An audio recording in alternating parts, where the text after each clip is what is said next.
የጌታችንና የመድኃኒታችን የኢየሱስ ክርስቶስ ልደት በዓል እንኳን በሰላም አደረሳችሁ። ዛሬ በዳዊት ከተማ እርሱም አለ መድኃኒት እርሱም አለ የክርስቶስ ጌታ የሆነ ተወልዶላችኋል ይላል ሉቃስ ወንጌል ላይ።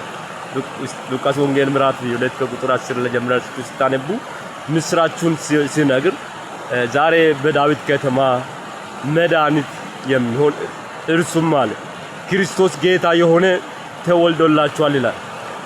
ቀጥሎ ማቴዎስ ወንጌልም ላይ ስለ ልደቱ ሲናገር እነሆ ድንግል ትጸንሳለች፣ ወንድ ልጅም ትወልዳለች፣ እርሱም ሕዝቡን ከኃጢአት ሁሉ ያድናቸዋል፣ ሕዝቡን ከኃጢአት ሁሉ ያድናቸዋል ይላል። ዝቅ ብለን ስናነብ ስሙንም ደግሞ እንደገና ሲናገር አማኑኤል ይላል። ስለዚህ ለኛ የተወለደው ክርስቶስ ገና በዓል ተብሎ እያከበረን ያለነው ኢየሱስ የልደቱን በዓል እያከበረን ያለው ኢየሱስ ለሕዝቡ ሁሉ የሚሆን መድኃኒት ነው። ኃጢአታችን የሚያስተሰርይ ነው። ኃጢአታችን የሚያጥብ ነው። መድኃኒታችን ነው። እርሱም ሕዝቡን ከኃጢአት ሁሉ ያድናል ይላል።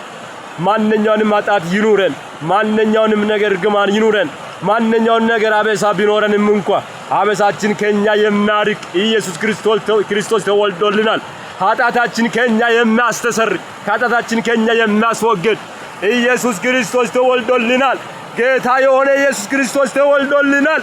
መድኃኒት ተወልዶልናል። ክብር ለጌታ ለኢየሱስ ይሁን። ለዚህ ነው ኢሳይያስ ከዚህ በፊት ኢየሱስ ክርስቶስ ከመወለዱ በፊት ሲናገር ሕፃን ተወልዶልናል፣ ወንድ ልጅም ተሰጥቶናል፣ አለቅነቱም በጫንቃ ላይ ይሆናል፣ ስሙም ድንቅ መካሪ፣ ኃያል አምላክ፣